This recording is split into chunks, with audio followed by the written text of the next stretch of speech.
dan tiba-tiba ada informasi mengenai penerimaan pramugari, tapi tepatnya sih pramugari haji. Jadi saya cobalah kala itu dan ini sesuatu yang apa ya bagi mungkin tidak banyak sebagian ya. orang yang Sebagian orang ilmu mati-matian iya. kata orang.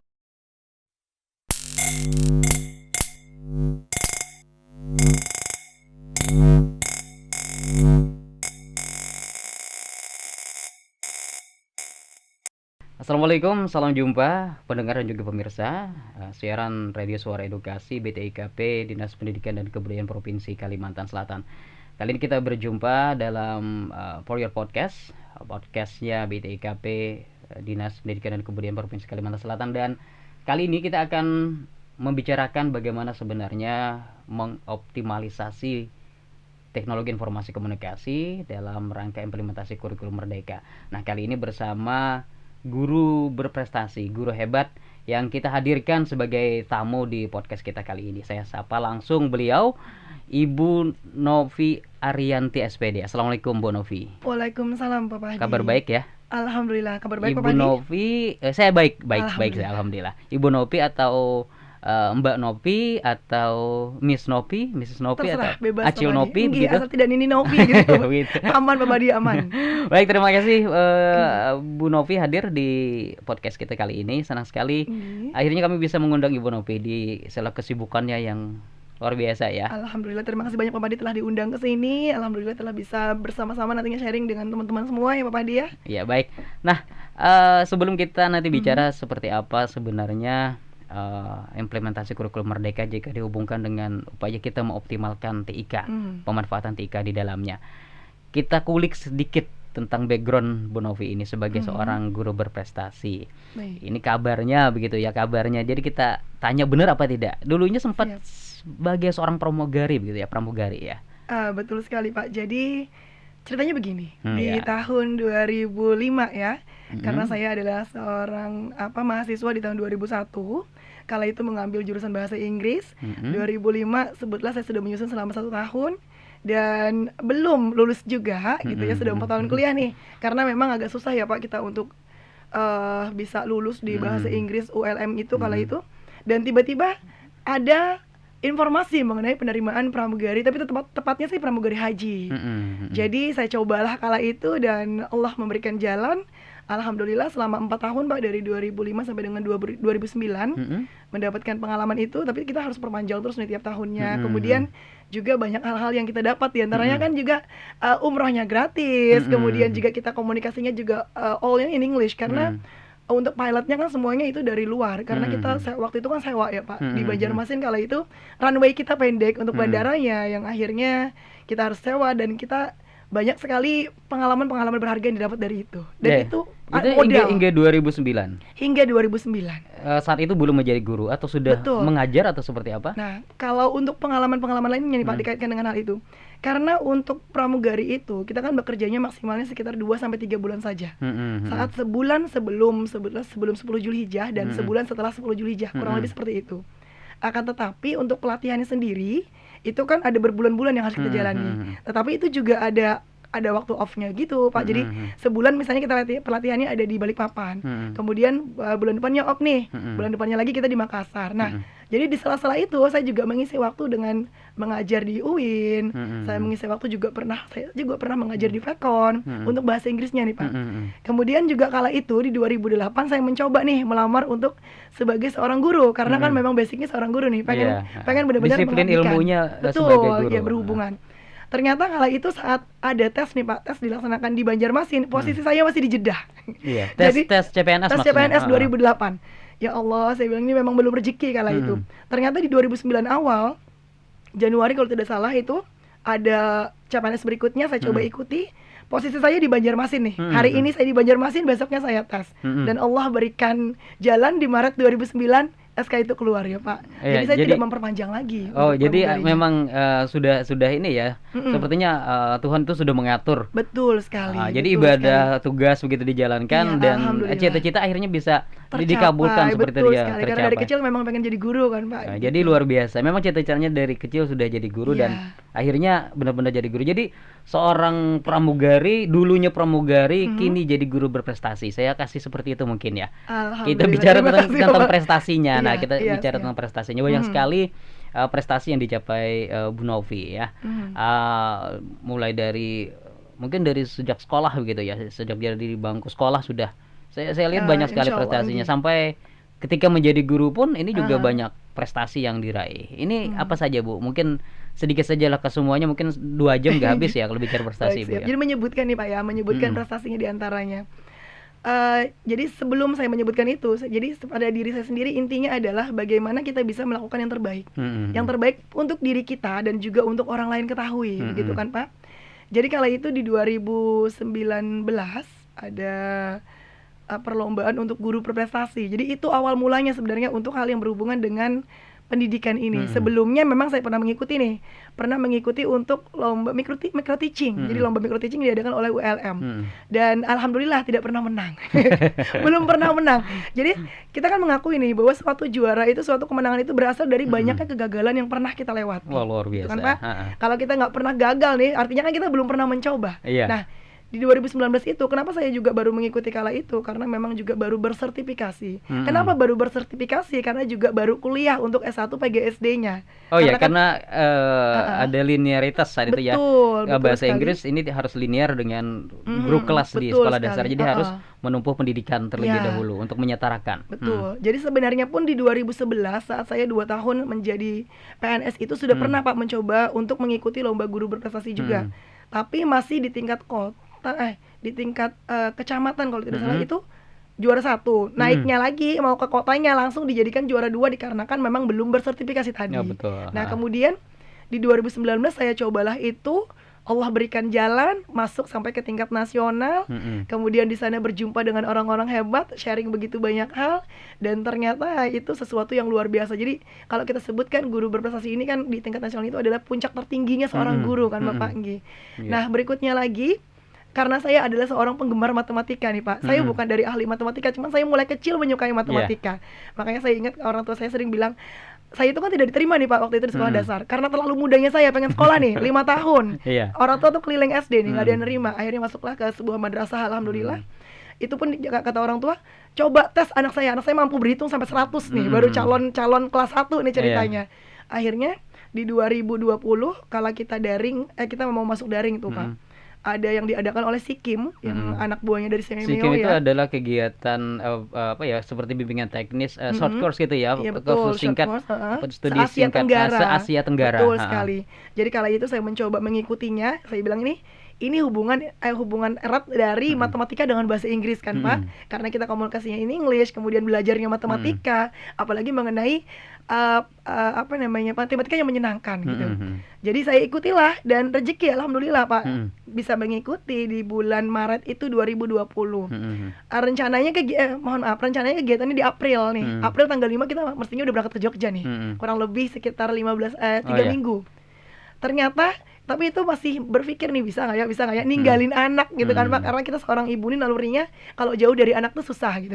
Dan ternyata Allah berikan lewat daring. Iya. Jadi lewat daring akhirnya kita ketemunya di daring dan alhamdulillah melalui serangkaian tes juga kita bisa melewati hal itu. Artinya di 3 bulan ya proses pelaksanaannya? Pelaksanaannya kurang lebih 2-3 minggu. 2 minggu, tapi prosesnya cukup. Iya, itu dari Desember Desember sampai dengan Februari Maret rasanya untuk pengumumannya. Iya, Nah, itu iya. diantaranya. Jadi Satu lagi, Januari, Februari, Maret hampir 3 bulan iya, menunggu betul. begitu ya. Karena kan memang melalui serangkaian tes Pak. Iya. Ada wawancaranya juga, semuanya in English juga. Kemudian kita juga menyerahkan hasil dari TOEFL kita juga. Dan Jadi sempat lain-lainnya. menemui ini ya peningkatan kapasitas seorang guru itu bersama guru-guru di Asia Tenggara. Betul. Yang keinginannya sebenarnya bertatap muka, tetapi karena kemarin ada Iya. pandemi COVID-19 itu akhirnya bertemunya secara tatap maya saja Iya, begitu secara ya. daring, Secara daring, tapi tidak menggugurkan semangat dari kawan-kawan gitu ya, bertemu Betul dengan sekali. Asia Tenggara.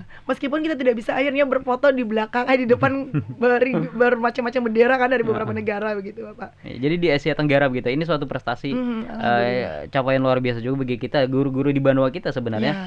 Seorang Novi Arianti bisa masuk ke sana. Mhm. Terakhir, apakah di kegiatan itu atau ada prestasi Kita lain? juga ada kan untuk guru itu ada olimpiade kan Pak, olimpiade guru nasional. Hmm. Nah itu juga pernah saya ikuti olimpiade guru nasional karena saya tadi adalah penggemar matematika. Hmm. Jadi saya mengikuti olimpiade guru nasional matematika. Iya. Jadi meskipun hanya dasar-dasarnya saja, tapi karena suatu ketertarikan Pak, suatu ketertarikan yang luar biasa pada suatu bidang yang kemudian menyebabkan saya itu merasa wah asik nih untuk diikuti. Iya. Saya cobalah dan Allah berikan kembali Pak sebagai tapi juara dua di tingkat kota Banjarmasin. Kenapa tidak juara satu? Karena yang juara satunya itu yang ahli matematika yang memang Iya. dari jurusan matematika yang mana beliau lebih menguasai jauh. Tapi gitu, seandainya matematika bahasa Inggris mungkin Bu Novi yang ahlinya begitu ya. digabungkan gitu ya. Mungkin Pak. ini jadi pemikiran kita. Cuma saya pribadi juga. Kadang ketika bicara bahasa Inggris begitu ya. Aduh, bahasa Inggris nih. Matematika apalagi gitu kan. Ini sesuatu yang apa ya bagi mungkin tidak banyak Sebagian ya. orang yang sebagian orang ilmu matematian iya, kata orang matematika itu kan kalau akronimnya kan matematika, makin tegang makin tidak karuan. Itu kan. Baru tahu nih saya nih.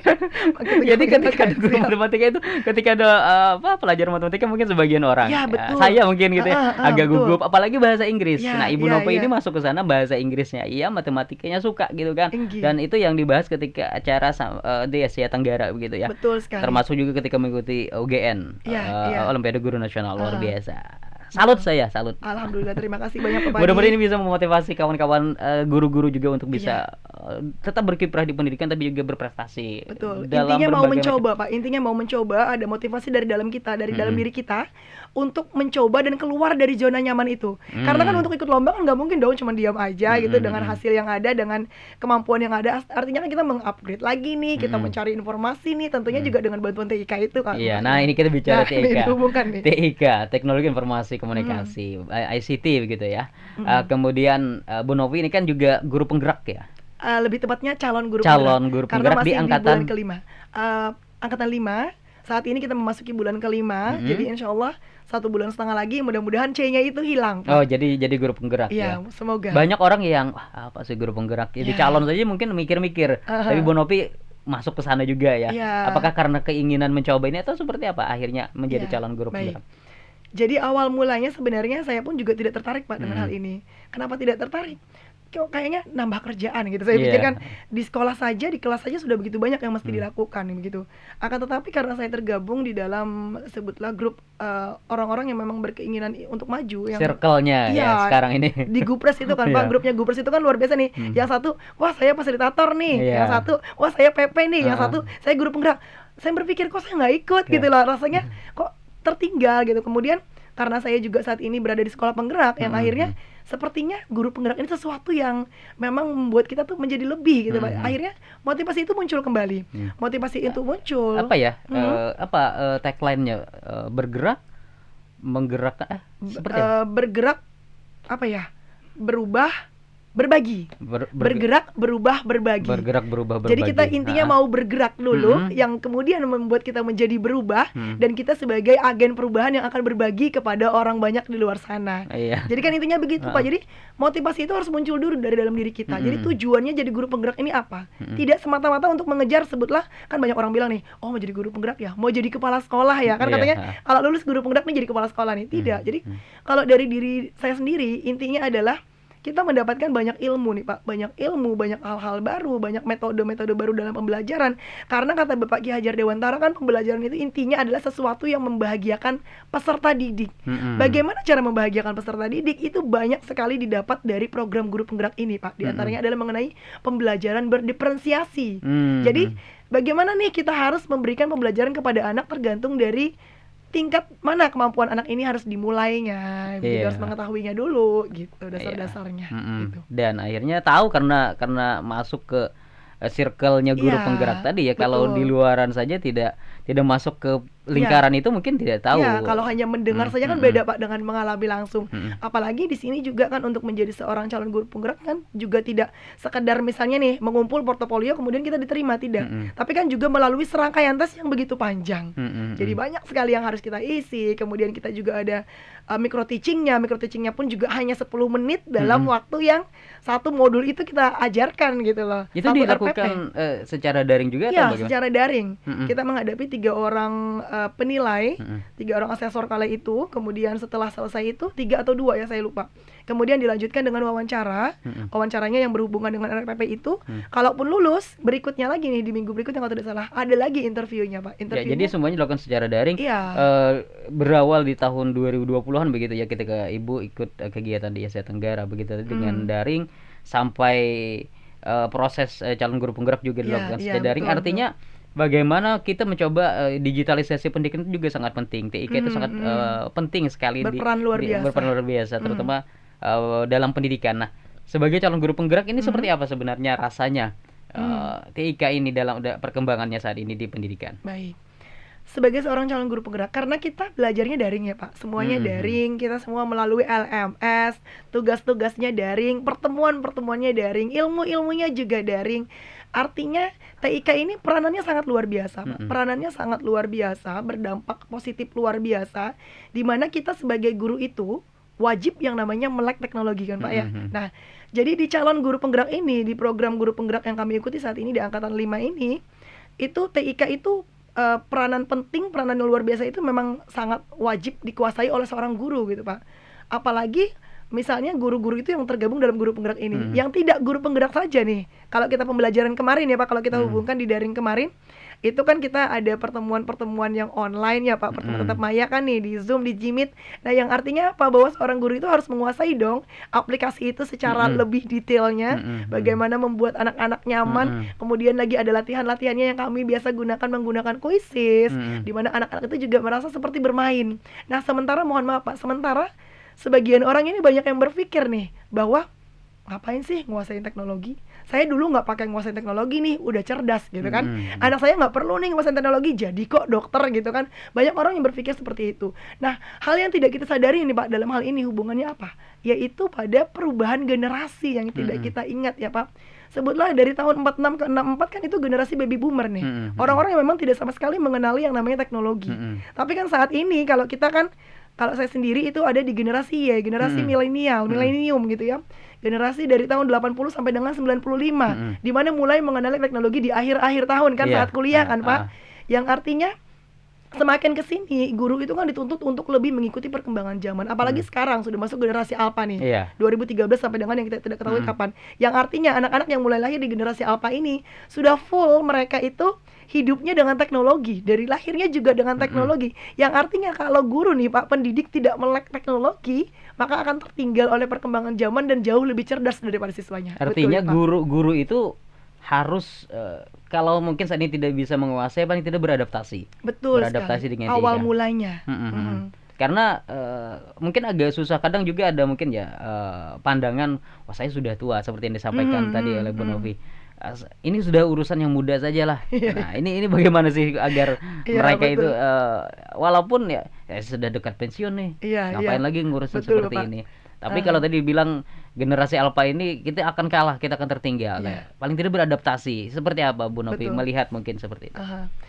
Kita perhatikan ya Pak, memang banyak sekali, mohon maaf itu pendidik yang sebutlah senior gitu ya, menjelang masa purna tugasnya, yang barangkali berpikir bahwa saya tidak perlu lagi nih ngikuti perkembangan zaman, capek-capek gitu.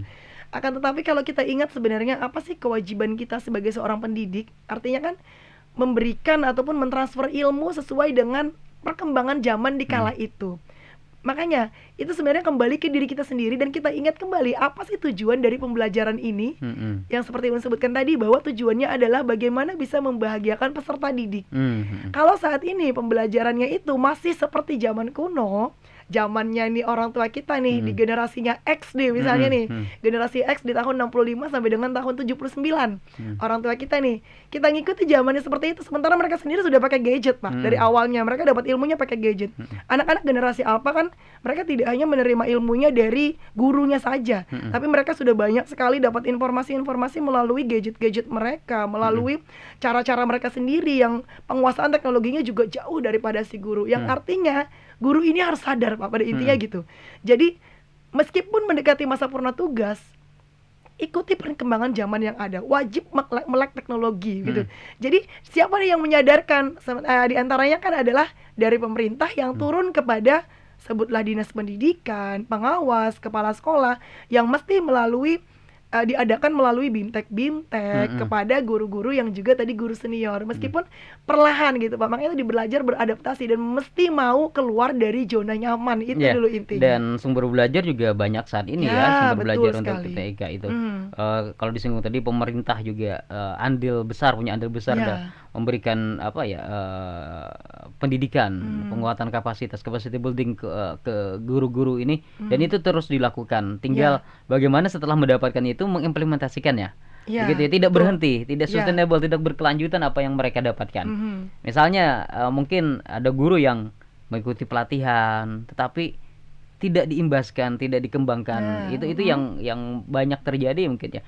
Mungkin tidak terhitung sebenarnya Bu Novi ya, pendidikan pelatihan yang dilakukan oleh pemerintah terkait dengan TIK. Betul gitu sekali ya. Pak. Apalagi kan kita ketahui sekarang ini kita sudah mau nih di dunia udah memasuki nih era revolusi 5.0 kan, 540 kan, yang mana fokusnya ini kan sekarang pada SDM dan sistem. Jadi adanya perubahan sistem, adanya peningkatan SDM yang luar biasa.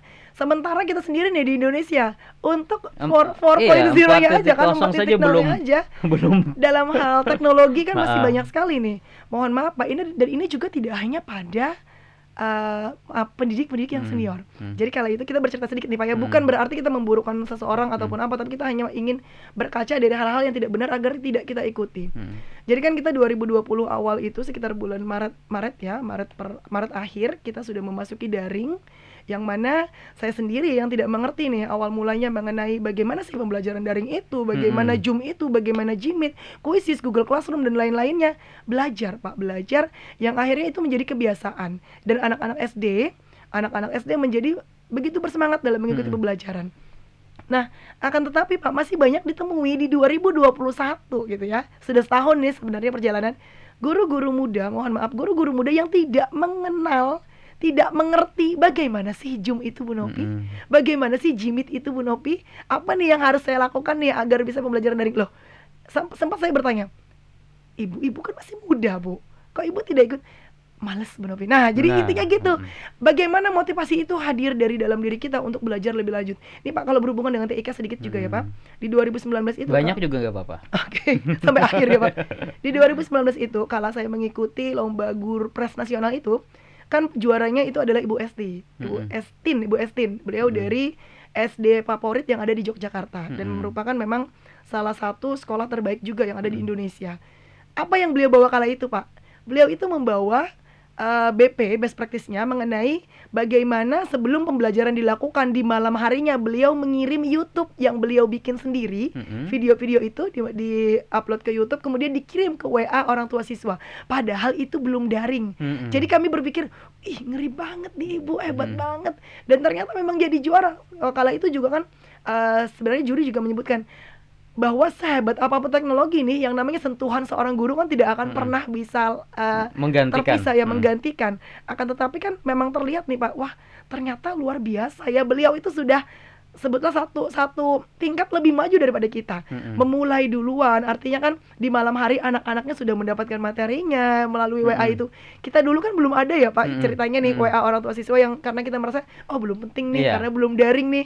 Ternyata mereka sebagai kita sekolah internasional memanfaatkan medsos hanya sekedar untuk interaksi sosial saja, tidak untuk edukasi. Kan? Iya, ternyata beliau sudah sampai hal itu, dan artinya itu pun juga mempengaruhi saya Pak, mempengaruhi saya sebagai seorang pendidik, dan sekarang pun itu yang saya lakukan nih. Banyak sekali hal-hal yang berhubungan dengan TIK, dengan meskipun saat ini pembelajarannya luring Pak, Jadi itu materi-materi yang kami berikan juga melalui daring juga masih ada. Latihan-latihan seperti kuisis juga masih ada. Jadi anak-anak kelas 1, karena saya adalah seorang guru kelas 1, anak-anak kelas 1 sering kali saya beri soal kuisis nih di grup WA nih. Kemudian besoknya mereka akan menghampiri saya dengan berkata, "Ibu, tadi malam saya mainan loh Bu, asik mainan berhitung." Mereka bilang apa Pak? Mainan berhitung. Tanpa mereka sadari mereka sedang belajar gitu Pak. Artinya apa? Dengan TIK ini kan luar biasa nih Pak, membantu anak-anak belajar tanpa disadari seperti bermain. Ya, karena karakter apalagi di usia kelas bawah ya, kelas bawah. Iya, itu kelas satu, bawah, betul. mereka juga berpikirnya belum begitu konkret. Ya, abstrak itu kita coba konkretkan, salah satunya tadi dengan games edukasi tadi ya, yang dihadirkan Bonopi di sana. Awalnya susah tidak Bu beradaptasi menguasai TIK ini? Nah, itu Pak, yang namanya sesuatu yang baru itu pasti susah, itu pasti susah. Jadi makanya ada yang namanya tadi adaptasi, kemudian juga harus kita gemari, harus kita senangi. Jadi ada intrinsic motivationnya tuh hadir dari tubuh kita, dari diri kita sendiri. Jadi di awal-awal itu banyak sekali pelatihan-pelatihan yang saya coba ikuti. Bagaimana sih membuat video, bagaimana mengedit video. Kan kita KineMaster ya, ada yang menyebutnya KineMaster, ada yang menyebut KineMaster. Jadi itu yang saya coba ikuti di beberapa pelatihan-pelatihan bersama Ibu Eka Yuliwati. Kemudian juga kami datangkan di beberapa kegiatan KKG kami. Kemudian juga di YouTube bagaimana termasuk di BTKP juga ada. Betul, BTKP juga seringkali kami mengikuti kegiatan-kegiatan yang diadakan kan, untuk meningkatkan kemampuan teknologi kita. Nah, dari awal begitu Pak, memang susah sekali. Ternyata setelah kita mencoba berulang kali, karena kata orang kan lancar karena lancar kaji karena diulang. Practice makes perfect gitu kan ya. Nah, jadi karena diulang terus, akhirnya itulah yang menyebabkan kita bisa karena biasa gitu kan Pak, dicoba-coba. Dan ternyata Pak, kala itu anak saya itu duduk di bangku sekolah dasar kelas 5. Kemampuan dia itu ternyata jauh di atas kemampuan saya dalam mengedit video. Sampai saya bertanya, "Loh, Nak, kan nggak pernah ikut pelatihan nih, kok bisa?" "Mak, kan YouTube banyak, Mak. Bisa nonton di YouTube." Oh, saya bilang anak kelas 5 SD bisa ngajarin mamanya seorang guru mengenai bagaimana membuat video yang dengan lebih canggih. Jadi dari KineMaster saya berubah ke CapCut karena ternyata di sana lebih lengkap lagi begitu. Dan itu sumber belajarnya dari banyak sumber sebenarnya. Tadi sekali. Ada YouTube, aplikasi yang bisa digunakan juga beragam begitu ya. Termasuk kalau disampaikan sebelumnya bagaimana komunitas itu membentuk agar kita bisa juga mampu beradaptasi menguasai sesuatu yang baru begitu Bu Novi ya. Dukungan pemerintah juga penting untuk hadir di sana.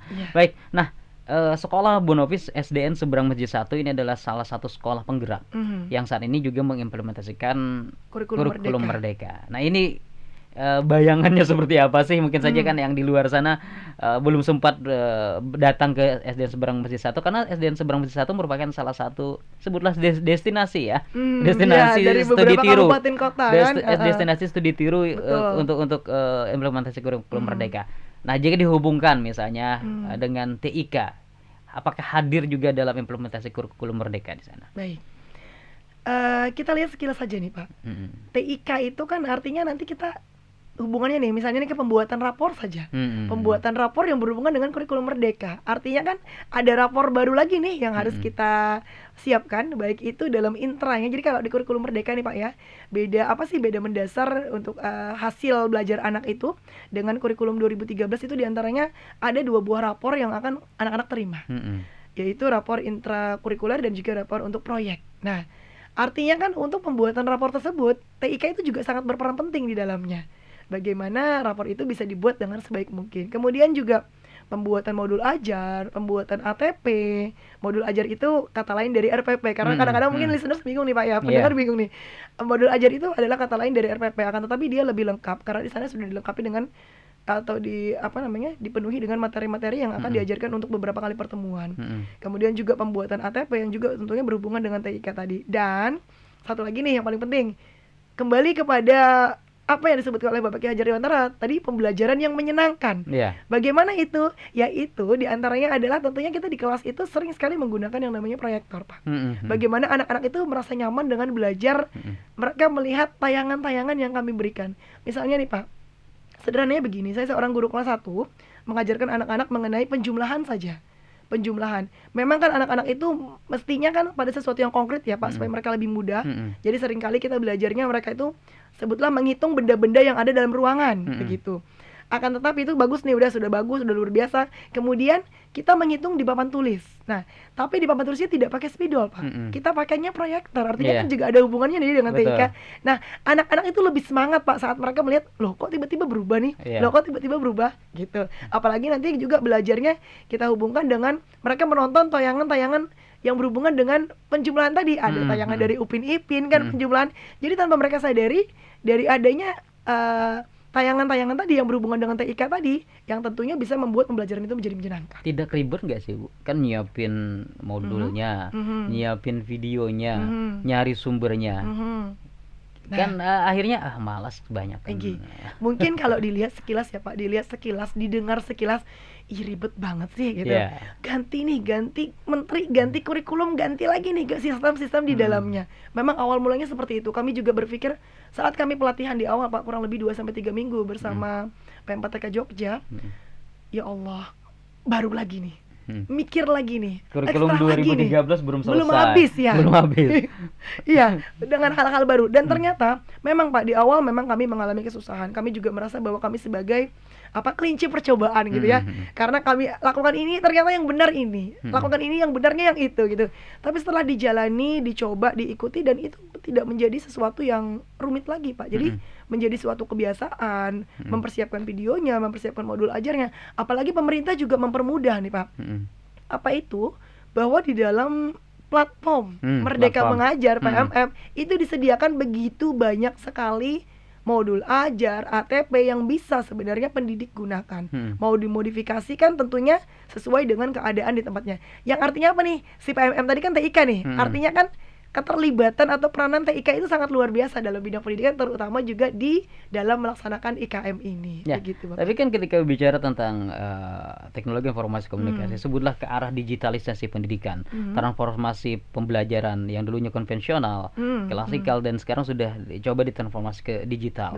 Digitalisasi pendidikan ini kan harusnya menyentuh keseluruhan begitu ya. Kalau tadi singgung Bonopi, orang-orang di belakang ini juga harus bisa mendukung, termasuk warga sekolah, gitu ya. Mindset ini juga harus bisa dibentuk nih, mindset digital juga. Ini bagaimana Bu Nopi melihatnya kan? Ketika ekosistem itu hadir, ekosistem digital itu ada di dalam sekolah itu. Apakah bisa di Merdeka Belajar misalnya? Iya. Baik, jadi ini contoh dari sekolah kami dulu Pak. Contoh dari sekolah kami, di mana kami memiliki seorang kepala sekolah yang luar biasa. Kenal ya Pak, insya Allah hampir semua orang mengenal Ibu Nana. Jadi dengan semangat beliau yang luar biasa, beliau selalu mengadakan yang namanya pelatihan-pelatihan untuk kami, IHT untuk kami. Saat kami memang harus melaksanakan seperti apa yang memang harus kami kerjakan di dalam kurikulum Merdeka. Dan beliau itu juga tidak hanya melibatkan komite pembelajaran yang bergerak dalam sekolah penggerak saja. Karena kan kalau komite pembelajaran kan itu hanya ada pada guru kelas 1 dengan kelas 4 untuk angkatan 1. Karena saat ini kami sudah sekolah penggerak angkatan 2, berarti kan sudah kelas 1, 2, 4, dan 5. Nah, akan tetapi dalam pelaksanaan IHT yang coba beliau terus gaungkan, beliau terus ajak nih semua orang, terutama adalah orang-orang yang ada di sekolah kami, warga sekolah kami, itu melibatkan guru-guru yang juga belum termasuk dalam komite pembelajaran, baik itu guru kelas 3 dan juga guru kelas 6. Nah, di sana kami selalu berbagi mengenai bagaimana ini kurikulum Merdeka, bagaimana keterlibatan TIK di dalamnya, bagaimana untuk menciptakan pembelajaran itu menjadi menyenangkan dengan TIK ini. Meskipun memang di awalnya susah, tapi dengan semangat yang luar biasa dari kepala sekolah, kemudian juga dari guru yang telah mengetahui dan juga mengimbaskannya kepada rekan-rekan lainnya, dan itu menjadi sesuatu yang bernilai positif Pak. Dan alhamdulillah dapat memang mempengaruhi dan mengajak orang-orang lain untuk menganggap bahwa kurikulum Merdeka ini memang bagus, memang sesuatu yang perubahan luar biasa untuk mendapatkan peningkatan pendidikan di negara kita. Dan memang benar-benar terasa begitu ya, bagaimana akhirnya TIK ini mampu menciptakan suasana lebih menyenangkan. Itu salah satunya. Di samping misalnya mencoba mengkolaborasikan juga dengan kegiatan-kegiatan lain kepada siswa. Begitu ya, kepada siswa agak misalnya belajar di luar ruangan kah, atau mungkin melakukan sesuatu yang baru kah bagi mereka, itu juga bisa dilakukan begitu Bu Novi ya. Nah, di implementasi kurikulum Merdeka sendiri ini banyak yang menganggap itu kan susah, walaupun di sekolah Ibu Novi ini salah satu sekolah yang berhasil dalam implementasinya, walaupun sebelumnya agak susah. Nah, keterlibatan kepala sekolah dalam hal ini adalah pemimpin di sekolah itu juga memang sangat penting Bu ya di belakang Betul itu sekali. untuk memotivasi kawan-kawan ini. Apa menurut Ibu sendiri Iya, figur pemimpin itu sendiri seperti apa seharusnya dalam betul sekali Pak sebuah Padi. sekolah? Jadi berhubungan dengan pemimpin nih Pak. Mm-mm. Tentunya kan sebuah negara itu kan akan maju nih dengan pemimpin yang benar, pemimpin yang luar biasa, sosok pemimpin yang bisa menjadi tauladan yang luar biasa. Begitu juga dengan di sekolah kan Pak. Jadi saat seorang pemimpin itu bisa membawa, mendampingi, menjadikan para guru itu sebagai sebutlah rekan-rekan yang luar biasa bagi beliau gitu, yang akhirnya menyebabkan mohon maaf, orang-orang lain itu juga menjadi nyaman, menjadi bergairah untuk mengikuti apa sih yang ada di pikiran beliau gitu, untuk menjadikan agar kurikulum Merdeka ini bisa berjalan dengan Padahal beliau sebaik-baiknya. termasuk guru senior juga begitu ya? Ya, guru senior ya Pak. Yang kita berpikir barangkali guru senior ini malas nih melek Iya, gitu kan. Tapi itulah perbedaan yang ada pada diri beliau.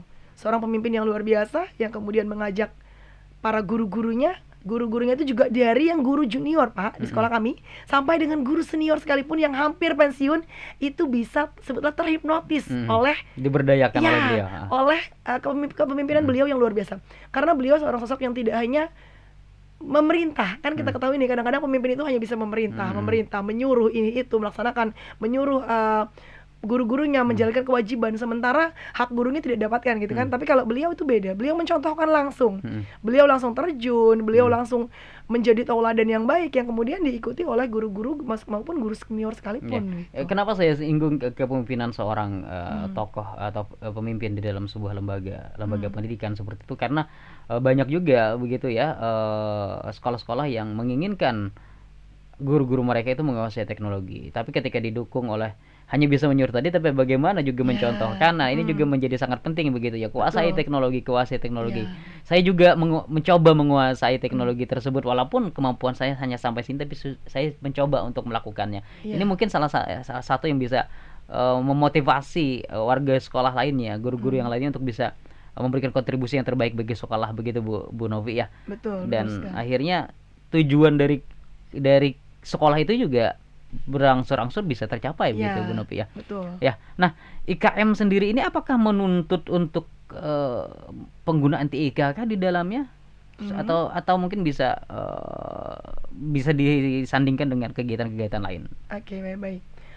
Untuk IKM ini, implementasi kurikulum Merdeka, sebenarnya sih kalau diwajibkan benar-benar wajib itu kita sebut bolehlah memilih gitu. Jadi seandainya kita tidak full pada TIK itu juga sebenarnya boleh. Akan tetapi dengan kita melaksanakan TIK, dengan kita melibatkan TIK di dalamnya, tentunya pembelajaran itu kan menjadi sesuatu yang berbeda Pak. Seperti yang Bapak disebutkan tadi, dari adanya media-media nih, pembelajaran ataupun media yang konvensional, dari hanya suatu benda yang kita tunjukkan, sampai dengan adanya bantuan TIK, sampai kita bisa menjelajah sampai kepada dunia luar kan Pak. Apalagi saat ini disediakan oleh BTIKP ya, sudah ada VR ya, virtual reality, VR, pembelajaran AR juga studio. Nah, banyak sekali ya. Bioskop mini juga untuk menyaksikan tayangan-tayangan yang seakan-akan dulunya abstrak mungkin dikonkretkan. Iya betul, apalagi si VR tadi kan nih. Seakan-akan kita berada di dunia itu, di dunia lain dengan hanya bantuan dari TIK itu, yang artinya peranan TIK itu sangat luar biasa. Nah, kalau dihubungkan dengan kurikulum Merdeka tadi, seperti yang kami sebutkan tadi, itu hubungannya pada pembuatan MA tadi, ATP tadi, kemudian rapor tadi, dan juga bagaimana membuat pembelajaran itu menjadi menyenangkan di kelas dengan media-media yang disediakan.